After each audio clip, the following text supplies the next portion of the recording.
Hello everyone, welcome to this painting session that I'm going to be doing. I'm going to be starting off with these prosecutors with javelins to be painted up. And we started off with a deep black primer to get them all set up.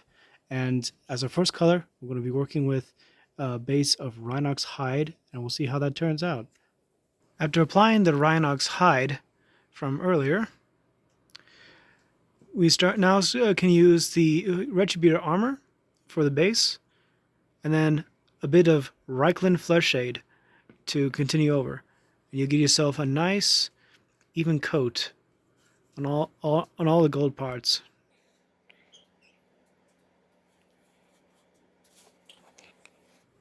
After that, we're going to be working on all the shading for the brown, and for that, I'm going to be using Axarx Earthshade to be doing that. And as you can see, we just finished applying Axarx Earthshade onto the model here, and it's looking nice and smooth. I've done it on all the parts that are brown, so you can tell the difference between this model and the other model.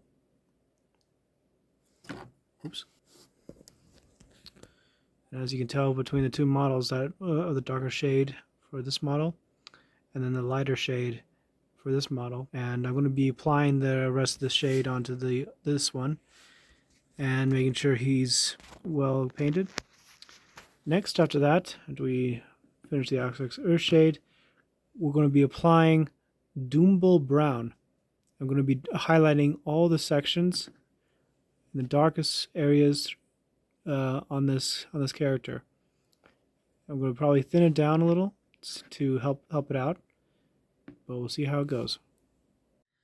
And as you can see, we recently applied the Tuscarora fur. This is the coloration. And we applied it to all the edges, onto the sides, onto the legs, onto the sides of his armor, and just basically the edges as much as you can. Now we're going to be applying Abaddon Black. Abaddon Black will be going on to the joints and these little parts right about here. Abaddon Black will be going around the joints, around about here, behind the legs, and then his little things that hang on the sides here, and parts on the sword. The sword will also be getting a little touch up of Abaddon Black, and you'll see a fine result in the end.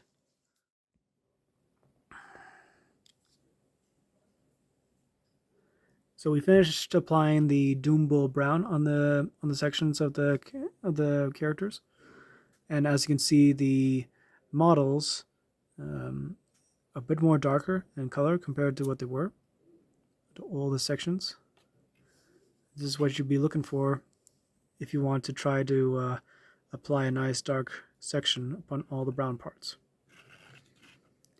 Next we're going to highlight by using Tuscarora fur, and we're going to be applying all the edges, not necessarily the spots for like the main sections of the spots. So you don't want to highlight too much. You just want to highlight just the edges of each of them of the parts. So like near the helmet, the edges of his chest plate, the ridges here, and I'll be showing that soon. After you're done with the applying of the Tuscarora fur, you'll be getting this nice coloration upon the model itself, and then like the finer details on the edges. You always want to look for parts that have the edge. So the shoulders, the front breastplates, on the armor, the legs. You just try to get as much as you can, including the wings. Try to get as much of the edges as you can without going not too overboard. But that's the end result of the after applying the Tuscarora fur. I know there's a few spots that are a bit messed up, but it's okay. It's okay. Not everyone's perfect, and we do the best we can. Next, we're going to be applying the Ulrich Armor Gold. That is the next one we're going to be doing. And we're just going to be applying all the parts of gold, but we're going to be focusing on the ones that are lighter shade compared to the darker shade. So we'll see in the next bit. After applying the Abaddon Black to the colors of the model, you shall see there all the parts, the sword, the underside of the belt part, the joints. So the undersides of the belt parts, the joints in his arms around here. Let me see if I can get another model. So yeah, you can tell very vaguely in his arms that there's the black parts that are drawn in, and that's how they are supposed to be looking like. So next, we're going to be applying to the weapons base lead belcher. You can also use, if you want, Iron Hand Steel is another good choice, and you will be applying that to the model's weapons themselves, and I'll show you what they look like after this. And as you can see, after we applied the Iron Hand Steel or lead belcher, you can tell that the blade of the weapon is this color. So it's really nice and fixated, and that's the only spot that you have to apply. Now we're going to be applying onto the handle grip. So as you can see right here, the handle grip where the guy is holding on. We're going to be applying this Doom Bull Brown. We'll be applying that onto that base. And to make it more interesting, the sword hilt, the hilt of the sword, we're going to be applying Screamer Pink to make the weapons more interesting. And I'll show you how it goes. So now with the application of both the Iron Hand Steel and or lead belcher, as you choose, and applying the little pink of Screamer Pink, we're going to be adding the next set of shaders. So both the weapon handles will be shading as well, and also the blade itself as well. We're going to be and for the pink, for the sword, we're going to be doing Voluptuous Pink. Now, I've seen people do Nuln Oil as well, but they're both good combinations. And as for the blade itself, we're going to be doing Corlia Green Shade, and that will be going over onto the frame, the steel blade. After applying the shaders of Coil Green Shade, of Voluptuous Pink, and of Nuln Oil, you'll be able to get like a nice design from the blade itself and the handles upon the weapon grips. But now we're going to reapply the same colors of Screamer Pink and Doom Bull Brown, and we're going to be reapplying, but only light, very light colors for the weapon grips. And then for the blade itself, we're going to be using a very small layer of Stormcall Silver upon the edges and highlights of the weapon itself. After applying the Stormcall Silver onto the items themselves, we're going to be moving on to the next base color, which will be Celestra Gray. And Celestra Gray will be going on to the shields, the lightning bolt marks, and they'll eventually be on the wings and this little bit of the wings right back here on the backpack. And that's where we're going to be focusing on next. But there's also like the little divots of thunderbolts that we'll be focusing on as well. So we'll be doing those first before we move on to the wings. After applying Celestra Gray, we'll be on the sections here on the lightning bolts and upon the back. We'll eventually be doing Celestra Gray on the wings. So we're going to be using this, but that's going to be doing a bit later. First off, we're going to make sure that we use Nuln Oil to go for the shade upon all the little parts that we just grayed over very small and very light we can do. And then after that, we'll be using Xandri dust for the parchment. So all the little parchments on the shields and upon the backs up here, that's where all the Xandri dust will go, and we'll go from there. After applying the Celestia Gray along with the Xandri dust, we can now see clearly how the model has now turned out very well with all the new colors added. And as you can see, it's giving a nice definition and detail.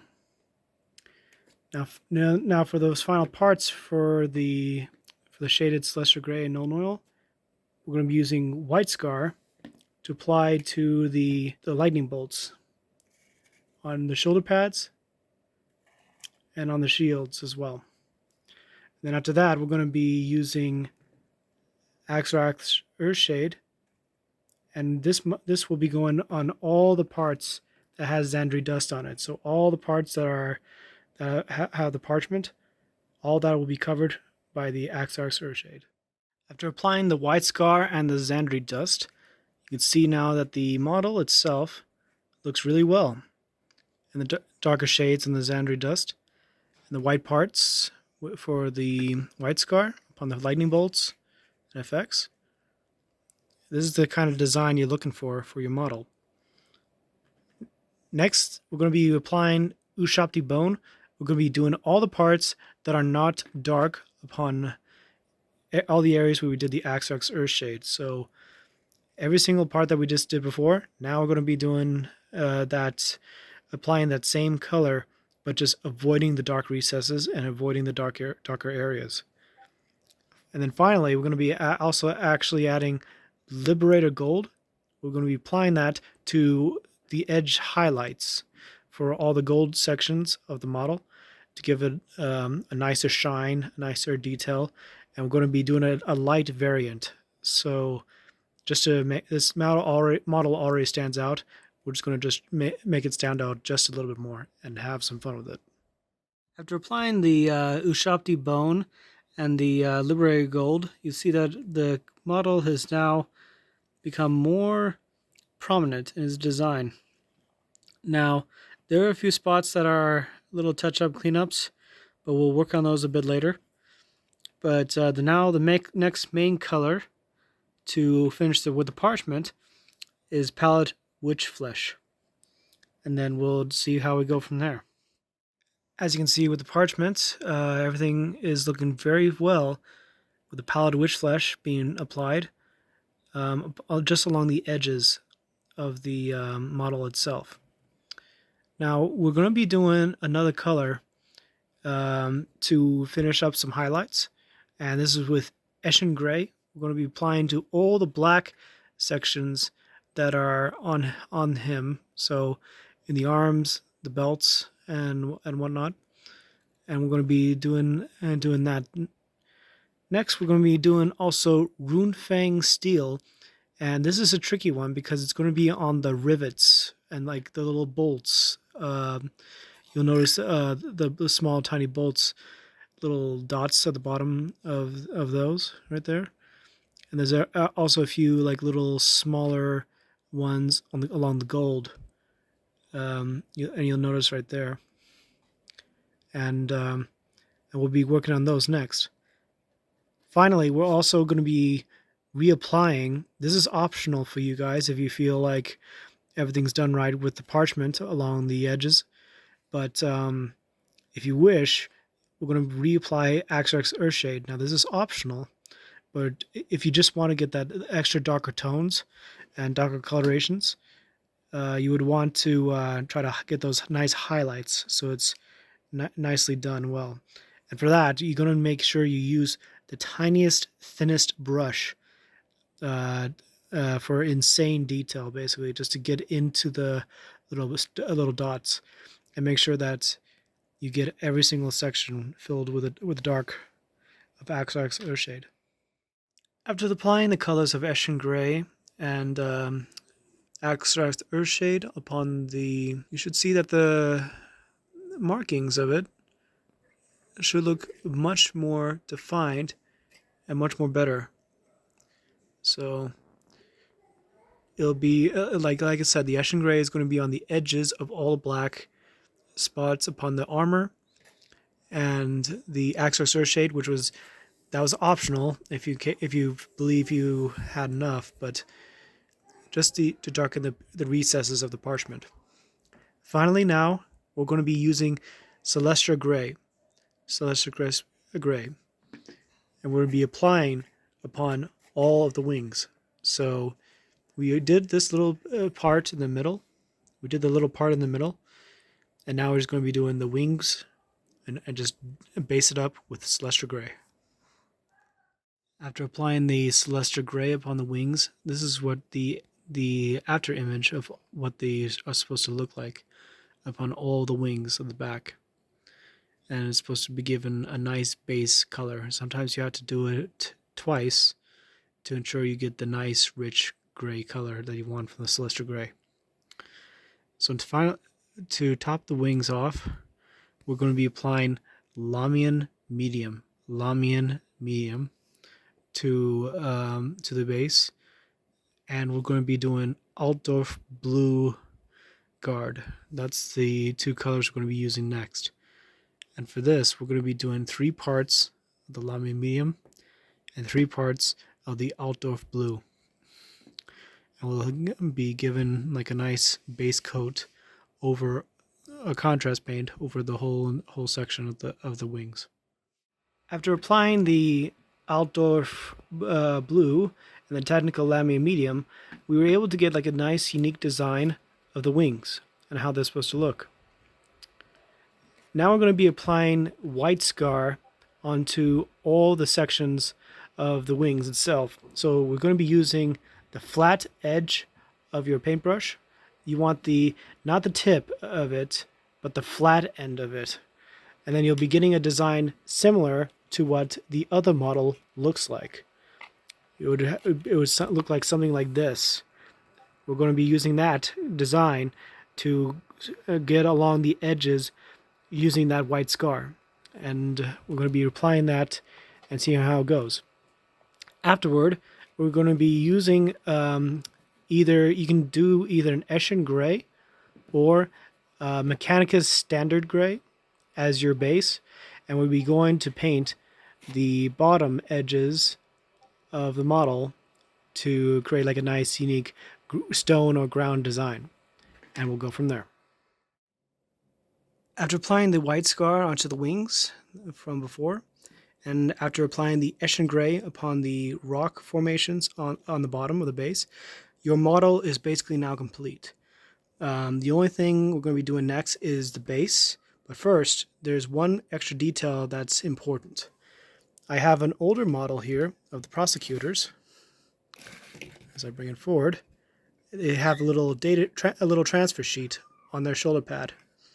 Now we're going to be doing the exact same thing and apply that same thing with the Angelos coloration, and from there we'll be using a special technical contrast medium to be able to apply this. So we get it wet with a little bit of water, and we apply the transfer sheet. Then we apply the contrast medium onto that transfer sheet, and then it will stick similar to what this other model has on their shoulder pad, and we'll be going from there.